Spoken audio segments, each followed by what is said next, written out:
Hello, everyone, and welcome back to GenZ Votes. My name is Pratik, and today I'm grateful to be joined by Orange County Sheriff John Mina. Sheriff Mina has consistently served our community over the course of multiple decades, for example, with the Orlando Police Department. So we're really grateful to be able to speak with you today. And yeah, how are you doing? Yeah, it's good to be here, Petit. Thanks for having me on. Thank you. So before we get into like some more details about how everything's going on in Orange County, I'd just like to talk about your background and just how you really got involved into service. What does service mean to you, and Yeah. how did you come to find a career in service? My career in law enforcement goes back to when I was a child, actually. Me, my mom, and my brothers, we were involved in a traffic crash, and we were kind of scared. And a law enforcement officer, a police officer, showed up at the scene. I just remember him being, very professional. His uniform was crisp and clean. His car was perfect, and he gave us a ride home. And mostly, I remember he was very kind and compassionate and made us feel safe, even though we were a little shooken up by it. So then, fast forward several years later, I had another interaction with law enforcement, and that didn't go like that. I was a bit older, had some long hair. I was like cutting through some backyards to go to a store, and that interaction went very different. And I remember the officer being like very disheveled and not clean shaven, and his uniform was a mess. But mostly, I remember that he did not treat me with dignity and respect. So I'd always wanted to be a police officer, and I decided right then that I was going to be like that first guy, the first officer who showed kindness and compassion, and not like the second officer who didn't treat me with dignity and respect. So, right out of the Army, right out of the high school, I joined the United States Army. I was a military police officer. So, I served my country for 3 years there.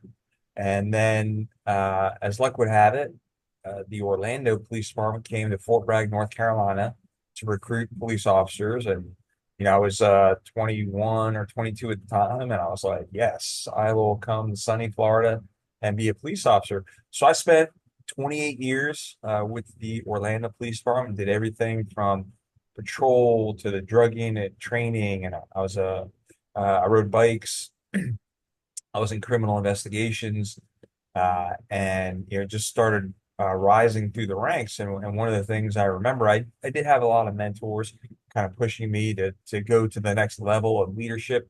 And one of the things I liked about it is that I thought that at each new level, whether it be sergeant, lieutenant, captain, and so on, all the way to chief, I could affect more change. And so I was honored to be appointed the 38th police chief in the city of Orlando for the Orlando Police Department by Mayor Buddy Dyer.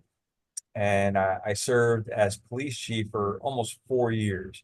And during that time, um, our mayor of Orange County, Jerry Demings, was the sheriff.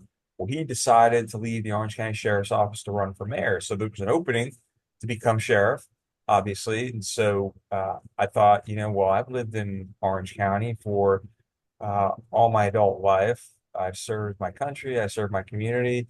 I was the chief in the fourth largest, police department in the state of Florida. I thought I was best equipped to be sheriff. So I ran for office and I was elected in 2018 and then reelected in 2020.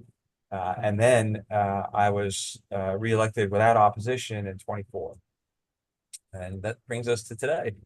That's great. So for those who may be unfamiliar with the divide between different law enforcement agencies and how local governments operate, could you shine some light on the role of the sheriff's office specifically and exactly, how those different agencies interplay with each other? Yeah, so great question, Pratik. So the sheriff's office does a lot of the same things that a police department does. So, for example, when I was with the city of Orlando at the Orlando Police Department, I was appointed chief by the mayor. So I worked for the mayor. At the sheriff's office, I'm elected by the people. So I don't work for a mayor or a county commissioner, county commission. I work directly for the people. And with that comes a lot of independence and autonomy. So it's always good to have the right elected officials in office, and but we do all the same things that a full service law enforcement agency we do. We have nearly 1,600, or actually over 1,600, close to 1,700 sworn deputies. And so they take calls for service. We have helicopters. We do traffic enforcement. We have a drug unit. We have canine. All the things that a large metropolitan law enforcement agency needs to help keep its community safe. Right. And so, speaking specifically about, your story, you talked about respect and dignity. And then with that, a lot of what comes in my mind is also trust. So how does your office implement strategies to strengthen trust among our voters, our voting population, our community who are, young adults now who are now getting more interactions with law enforcement potentially? And how do you guys value trust? Yeah, so it starts at the top. So it starts with me. So I make sure that we have a philosophy of treating people with dignity and respect and engaging with the community to build trust. I tell our deputies, no one likes it more than we arrest the bad guy and save the day more than me.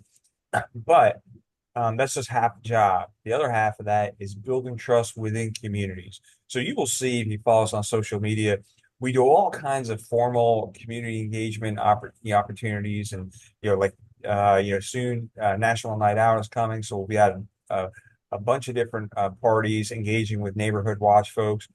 We do turkey giveaways, we do backpack giveaways at the beginning of school. We give away gun locks. We give away steering wheel locks. We do coffee with a cop at McDonald's. We're doing that here coming soon, and then we do some community barbecues and just have a good time with our community. So we recently, within the past couple of years, purchased a gaming trailer, and so what we do with that trailer is we take it out into the neighborhoods, and we play basketball with kids and throw the football around, but some kids aren't into sports. So by having this gaming trailer available, it really entices a lot of different kids, and you get to get out of the heat too because it's air conditioned.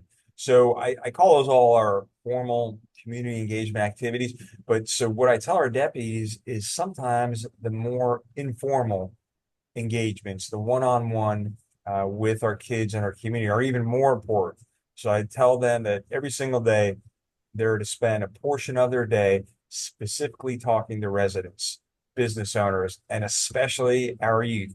And I remember being a young patrol officer. You want to go catch the bank robber, you want to catch the bad guy, but it's so very important when we have time to just stop and have a conversation with someone. So what happens is that continues to build trust, and this uniform uh, can mean a lot of things to a lot of different people.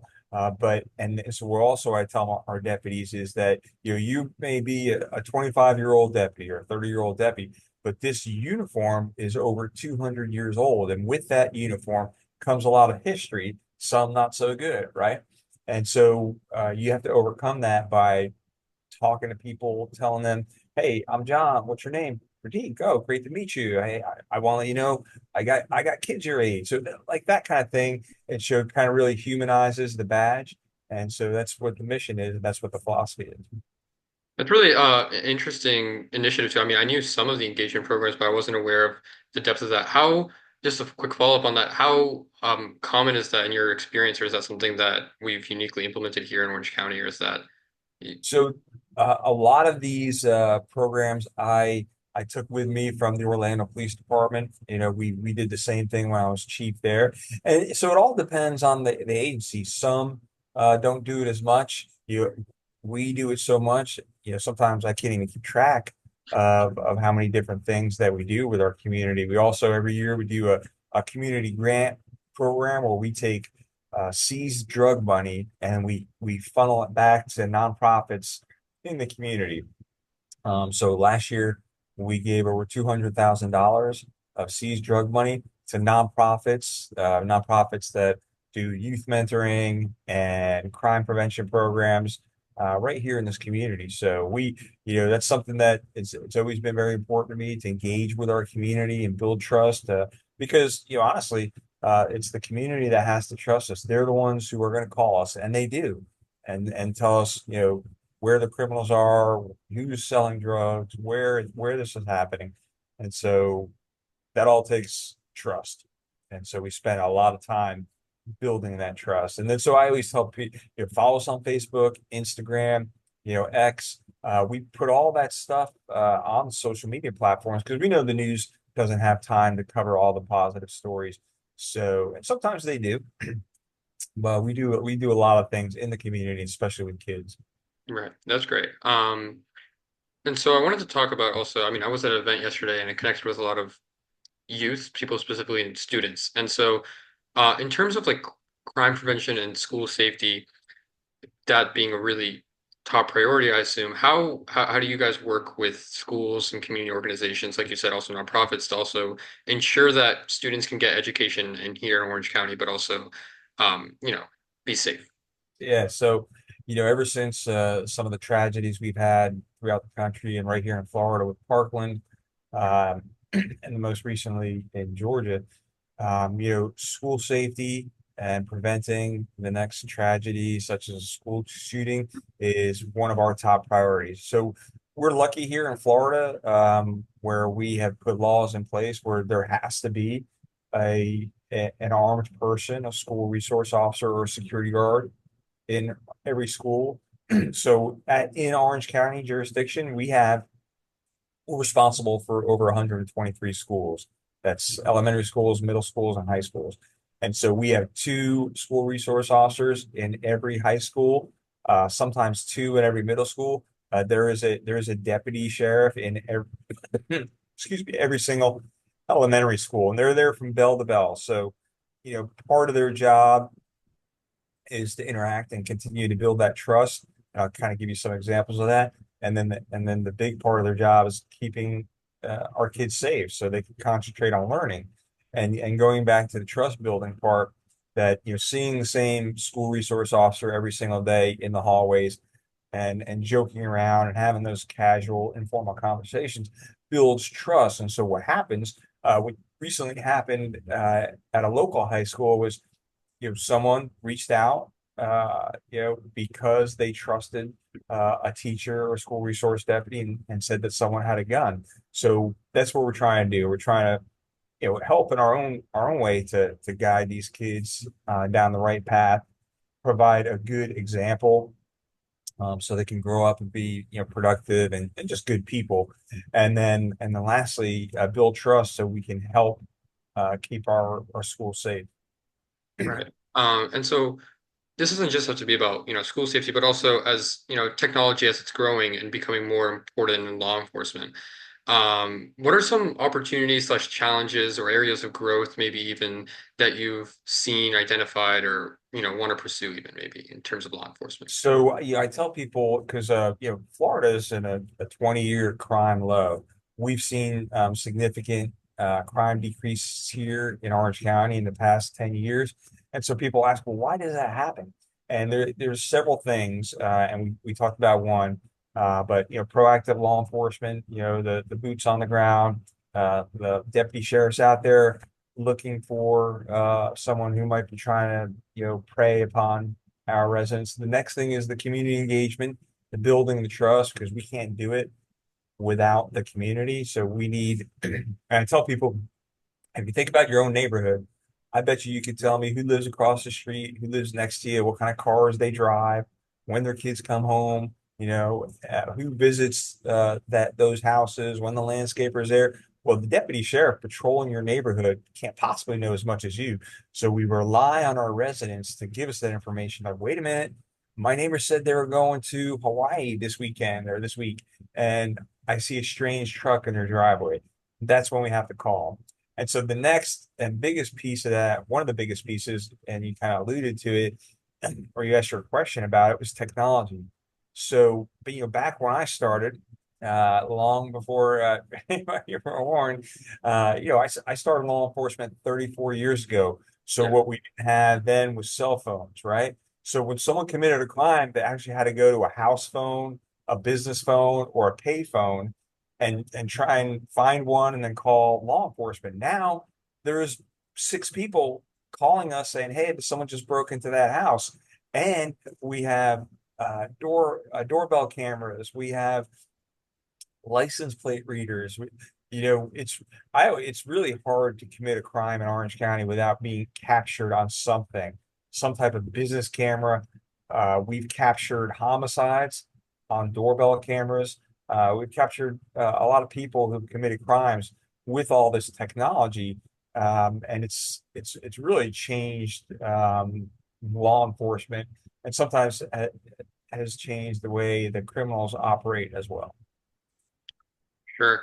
And so one area that you talked about just now was, going into residential areas and making sure there's public safety in those type of spaces.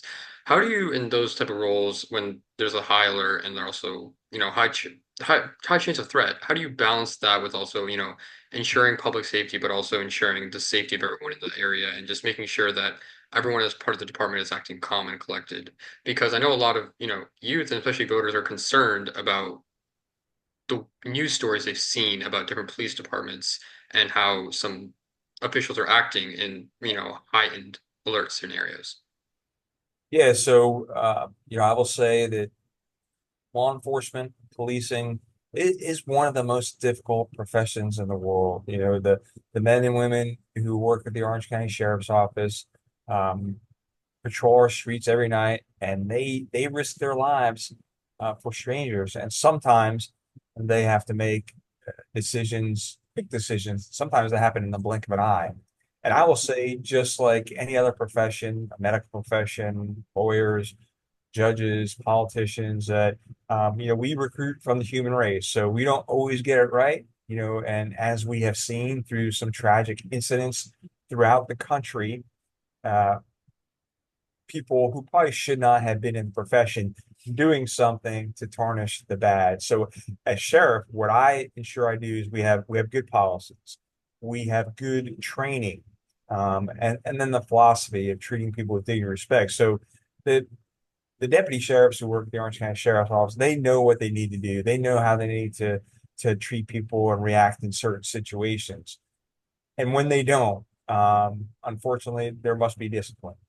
So I hold our people accountable, and not afraid to discipline someone or even terminate someone should they violate that trust, should they do something that's against our policies and serious. Right. Well, so I know you're busy, so I'm just going to end with two questions here. Okay. Um, the first would be, as a law enforcement official, what is a big misconception, I guess, about law enforcement that you might want to clear up, if there is one? I think there's several misconceptions that, one of the biggest misconceptions around law enforcement is that, we're just a bunch of robots, we're not human. And that's why I talked about that humanizing the badge and just talking to people like you, Pratik, just kind of introducing yourself. Like, hey, I'm Deputy John Mina. I patrol your neighborhood, and just getting to know the people. I think the other thing, a couple of misconceptions are that, the last thing that our law enforcement officers, deputy sheriffs want to do is arrest a kid. We didn't sign up to arrest kids. So what we have done here in the past 6 years since I've been sheriff is we have reduced our number of juvenile arrests by over 50%. So unfortunately, there are some juveniles who do commit some serious crimes. We're focusing on the more serious crimes that juveniles commit, and so that's a big misconception is that like we just like to arrest people, and then that the same thing goes to homeless people. So again, I the people I work with, we didn't get into this profession to arrest a homeless person who's down on their luck. Now, people who are homeless may be committing serious crimes, and then those people get to jail. And a lot of times, law enforcement, it's a homeless uh, issue. It's a nationwide issue. You see the tent cities in California and other places, and so a lot of times law enforcement is put in the middle between business owners and residents and groups who are looking out for homeless. And we sometimes we feel like there's a big tug of war. And this group wants us to clear the streets and arrest people, and this group wants us to find the services they need. And like I said, it's not against the law to be homeless. It's not against the law to beg for money, and a lot of people don't realize that. So, a friend of mine actually recently passed. Many years ago, 30 years ago, he said, we're all just a couple of paychecks away from being homeless. So we have to make sure that we're looking out for people, getting them the services they need when appropriate. But I would say those are two of the biggest misconceptions of law enforcement. And then finally, maybe one of the last ones is that we like to use force. I've heard that one before. That's the last thing that we want to do is hurt someone. And so we put a lot of training in. We do a lot of things to de-escalate situations, and so the public never hears of the millions and millions of interactions that law enforcement has throughout this country every single day that end peacefully. We never hear about that. We hear about the 6, 7, 10 major incidents that happen, like the George Floyds and the Michael Browns. Those are the ones we hear about. But millions and millions of people who are committing sometimes violent crimes, are being arrested peacefully because they followed the instructions of law enforcement. Yeah. And so the last question I want to end on here is not just as a sheriff. I mean, you just gave some great advice too, but maybe also just as a person, as a human, what is some advice or a message you want to give to the youth and to Gen Z, not just in Orange County, but in our country? Or just in just general about It law could be enforcement. it could be about life, it could be about law enforcement, it could be any piece of message you I, want to give I would anyone. say some life lessons is never give up. Um, Never let anyone tell you you can't do something. I have friends, and I follow this philosophy a lot. But they're like, no, you're not going to tell me I can't be successful. You're not going to tell me I can't get to this level. You're not going to tell me I can't be the sheriff, right? I think that's a big lesson. But I tell our deputies, and I guess this goes the same for everything, no matter if you're in school, no matter if you're in a career. There are a lot of times you cannot control the things around you, but here are three things that you can control. You can control your attitude, right? Have a great attitude. Wake up ready to go to face the world. You can control your preparation, whether that means studying for school or as a law enforcement officer, staying up on the latest training and the new laws. You can prepare yourself. So attitude, preparation, and the last thing is effort. You have to put in the effort. And I tell people all the time, if you do those three things, come to work with a good attitude or come to school with a good attitude. Be prepared, study, train, be knowledgeable, and then put in the effort to do those things. You will be successful in anything that you want to do. Yeah. Well, you heard it right there. Be ready, basically, and Yeah. study up. So, thank you so much for taking your time out of your day to talk to me and to talk to youth voters, Miss Sheriff Mina. All Um, right. I'll also say, get out and vote. I won't yeah, be on the ballot because I was unopposed, but it's so important for our Gen Z youth and to vote and get out there and really pay attention to not only national politics but local politics as well. yeah, for sure, especially the local politics. So, Yeah. yeah. Well, again, thank you again so much for your time, and I hope you had fun today, and I hope to talk to you in the future. All right. Thanks, Pratik. Take Yeah. care.